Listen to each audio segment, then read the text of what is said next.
doing a little light reading. Hi, I'm Ben Higby, and welcome back to Ben Higby's Let's Read series. Today's book is by Virginia Lee Burton, written and illustrated by.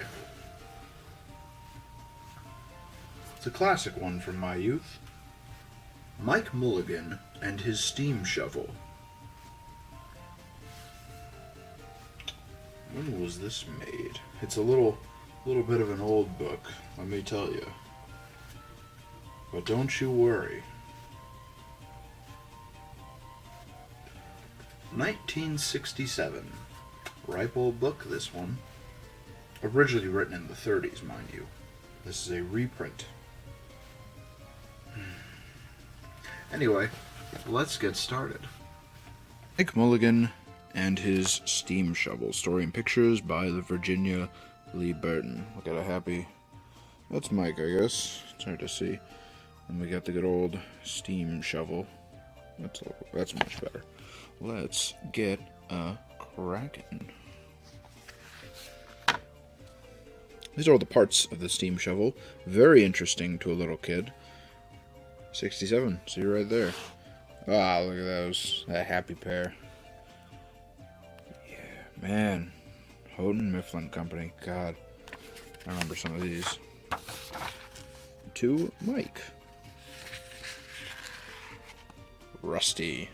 Don't know who Rusty is. Here we go. Mike Mulligan had a steam shovel. A beautiful red steam shovel. Her name was Marianne. Mike Mulligan was very proud of Marianne. He always said that she could dig as much in a day as 100 men could dig in a week, but he had never been quite sure that this was true. Mike Mulligan and Marianne had been digging together for years and years. Mike Mulligan took such good care of Marianne, she never grew old. Ever. It was Mike Mulligan and Marianne and some others who dug the great canals for the big boats to sail through. See little boat? Little boat. It was Mike Mulligan and Marianne and some others. All these others. Who are these others? Whatever. Who cut through the high mountains so that trains could go through. Train ain't got no face. Whatever. It was Mike Mulligan and Marianne and some others who lowered the hills and straightened the curves to make the long highways for the automobiles. And the poor people. I don't know. God. Was Marianne like a dead wife or something? Whatever. It was Mike Mulligan and Marianne and some others who smoothed out the ground and filled in the holes, making everything flat and centric, and a sort of uniform state, just like the world should be. Everything flat and perfect.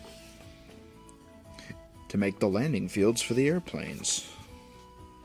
Man, why don't we land airplanes like that shooting through a fucking cloud? This is a big old picture. It was Mike and Mulligan and Marianne and some others who dug the deep holes for the cellars and the tall skyscrapers in the big cities. When people used to stop and watch them, Mike Mulligan and Marianne used to dig a little faster and a little better. The more people stopped, the faster and better they dug. Some days they would keep as many as 37 trucks busy taking away the dirt they had dug. Damn.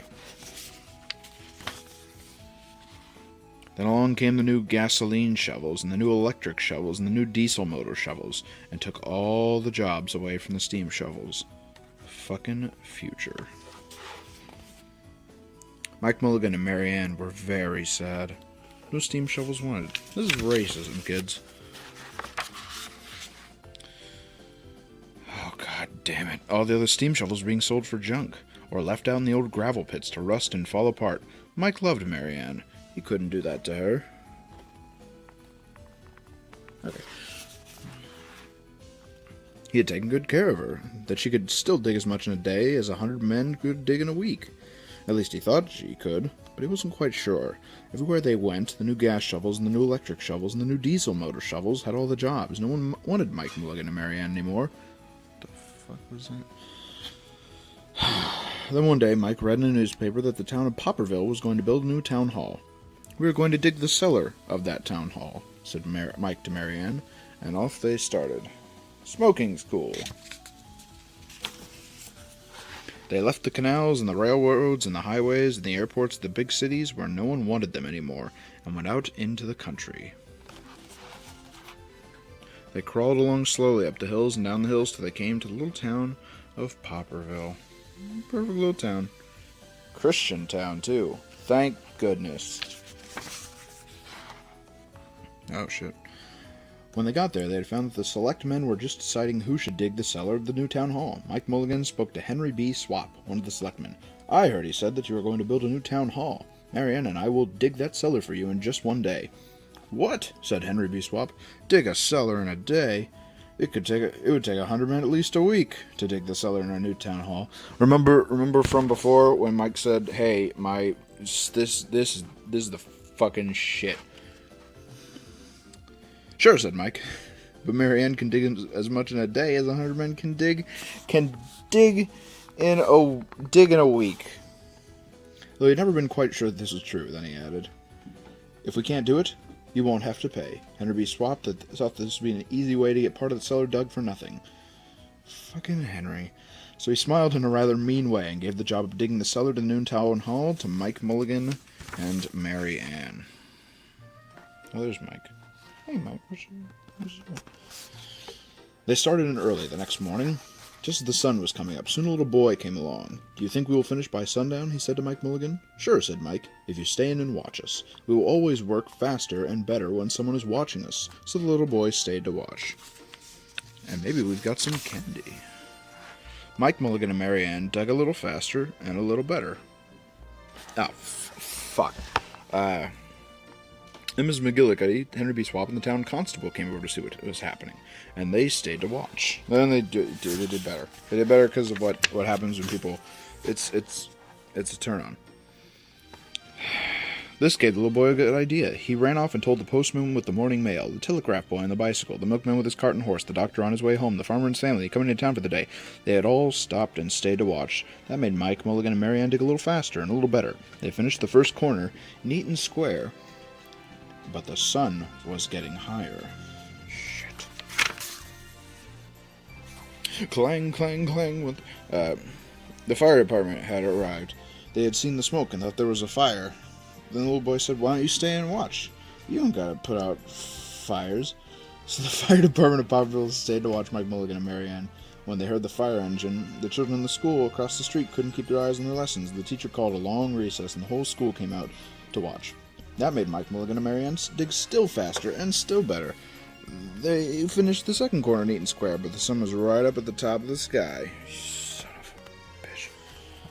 Goddamn, look at all these people just not doing anything. Man, I love capitalism and not communism, where people get things done. Now the girl who answers the telephone called up the next... What? Called up the next towns of Bangerville and Bopperville and Kipperville and Copperville and told them what was happening in Popperville. This is a suicide book. I don't know. All the people came over to see if Mike Mulligan and his steam shovel could dig the cellar in just one day. The more people came, the faster Mike Mulligan and Mary Ann dug. But they would have to hurry. They were only halfway through and the sun was beginning to go down. They finished the third corner, neat and square. Oh, yeah. Good stuff. Oh. Never had Mike Mulligan and Mary Ann had so many people to watch them. Never had they dug so fast and so well. And never had the sun seemed to go down so fast. Hurry, Mike Mulligan, hurry, hurry, shouted the little boy. There's not much more time. Dirt was flying everywhere, and the smoke and steam were so thick that the people could hardly see anything but listen. Bing, bang, crash, slam, louder and louder, faster and faster. Oh, fuck yeah. And suddenly... it was quiet. Slowly the dirt settled down, the smoke and the steam cleared away, and there was the cellar all finished. Just take a look bottom. Four corners neat and square, four walls straight down, Mike Mulligan and Mary Ann at the bottom. And the sun was just going down behind the hill. Hooray, shouted the people. Hooray for Mike Mulligan and his steam shovel. They've dug the cellar in just one day.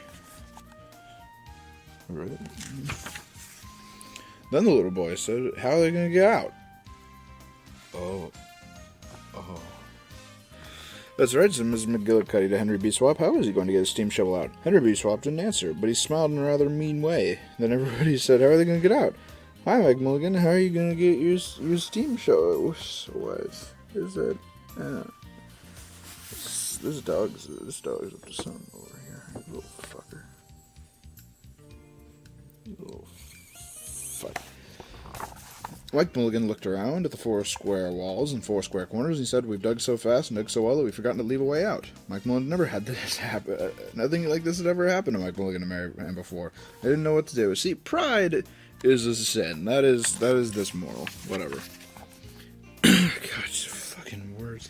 Nothing like that had ever happened in Popperville. Everyone started talking at once, and everyone had a different idea. Everybody thought that his idea was the best. They talked and argued, and then they fought till they were worn out, and still no one knew how to get Mike Mulligan and Mary Ann out of the cellar that they had dug. Then Henry B. Swap said, "Their job isn't finished because Mary Ann isn't out of the... Fuck. Mary Ann isn't out of the cellar, so Mike Mulligan won't get paid." And he smiled again in a rather mean way. And then that dog looked at that ass. That little boy who had been keeping very quiet had another good idea. He said, "Why couldn't we leave Mary Ann in the cellar and build the new town hall above her? Let her be the furnace for the new town hall. Let her innards roast, and let Mike Mulligan be the janitor. Then we wouldn't have to buy a new furnace, and we could pay Mike Mulligan for digging the cellar in just one day." This is a good gift. I don't know about that dog. "Why not?" said Henry B. Swap, and smiled in a way that was not quite so mean. "Well, thank you, Mr. Swip." "Why not?" said Miss McGillicuddy. "Why not?" said the town constable. "Why not?" said all the peoples. They found a ladder and climbed down into the cellar and ask Mike Mulligan and Mary Ann, because I guess you can't talk loudly in the town of Popperville. "Why not?" said Mike Mulligan.